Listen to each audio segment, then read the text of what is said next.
Be ready. 5 seconds. Start.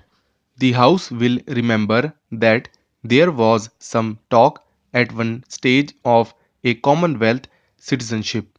Now it was difficult to understand what the status of Commonwealth citizenship might be, except that it meant that its members were not completely foreign to one another. That unforeignness remains, but I think it is as well that we left off talking about something vague which could not be surely defined. The other fact also remains, as I have just stated, the fact that we should take the right to ourselves, if we so choose to exercise it at any time, to enter into treaties or arrangements with Commonwealth countries, assuring us of certain mutual privileges and preferences. I have briefly placed before the House this document. It is a simple document, and yet the House is fully aware that it is a highly important document, or rather, what it contains is of great and historic significance. I went to this conference some weeks ago as the representative of India. I had, of course, consulted my colleagues here previously because it was a great responsibility, and no man is big enough to shoulder the responsibility by himself when the future of India is at stake. For many months past, we had often consulted one another, consulted great and representative organizations, consulted many members of this House. Nevertheless, when I went, I carried this great responsibility, and I felt the burden of it. I had able colleagues to advise me, but I was the sole representative of India, and in a sense, the future of India for the moment was in my keeping.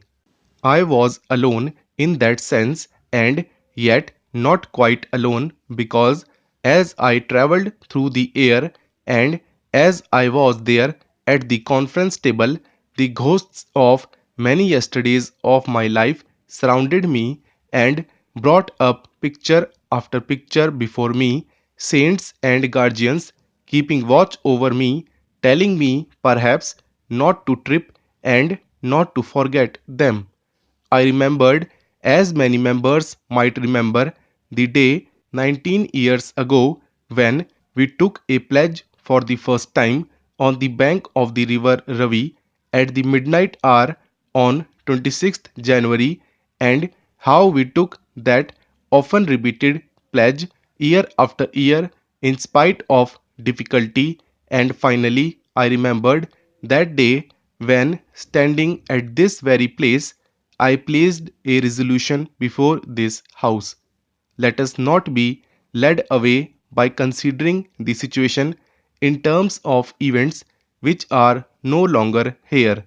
You will see that the resolution of the Congress that I have read out says that because India becomes a republic, the association of India with the Commonwealth must of course change.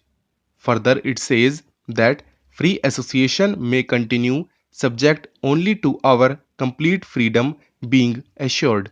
Now, that is exactly what has been attempted in this Declaration of London. I ask you or any honorable member to point out in what way the freedom, the independence of India has been limited in the slightest. I do not think it has been. In fact, the greatest stress has been laid not only on the independence of India, but on the independence of each individual nation in the Commonwealth. I am often asked, how can we join a commonwealth in which there is racial discrimination, in which there are other things happening to which we object? That I think is a fair question, and it is a matter which must necessarily give us some trouble in our thinking. Nevertheless, it is a question which does not really arise. That is to say, when we have entered into an alliance with a nation or a group of nations, it does not mean that we accept their policies, and it does not mean that we commit ourselves in any way to something that they may do. In fact, this house knows that we are carrying on at the present moment a struggle, or our countrymen are carrying on a struggle in regard to racial discrimination in various parts of the world. The House knows that in the few years of the major questions before the United Nations, at the instance of India, has been the question of Indians in South Africa. May I, if the House will permit me, for a moment refer to an event which took place yesterday, that is, the passing of the resolution at the General Assembly of the United Nations, and express my appreciation and my government's appreciation of the way our delegation has functioned in this matter, and our appreciation of all those nations of United Nations, almost all, in fact all barring South Africa, which finally supported the attitude of India. One of the pillars of our foreign policy, repeatedly stated as to fight against racial discrimination, to fight for the freedom of suppressed nationalities. Are we compromising on that issue by remaining in the Commonwealth? We have been fighting on the various issues, even though we have thus far been a dominion of the Commonwealth.